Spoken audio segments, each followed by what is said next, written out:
আসসালামু আলাইকুম গাইস, দেখেন বাইরে টাইলস লাগাইতেছে 12-24 পাথর বড়ি মিস্ত্রি কাজ করতেছে।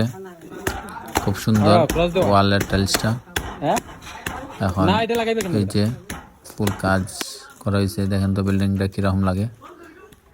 ভিডিওটা ভালো লাগলে সবাই বেশি বেশি করে শেয়ার করবেন। এগুলো বাহিরের কাজ, এই যে ভিতরে দিকে রোমান কাজ করতেছে, ফলোর কাজ চলতেছে। আবার বাহিরে আবার এই দিক দিয়ে আরেকজনে ফলোর লাগাইতেছে। 24-24 ফলোর টাইলসের কালারটা কার কাছে ভালো লাগছে সবাই শেয়ার করবেন। মলে কাজ করতেছে, খুব ভালো কাজ করে। যে বাথরুম কাজটা ভালো লাগলে সবাই বেশি বেশি করে শেয়ার করবেন। আল্লাহ হাফেজ।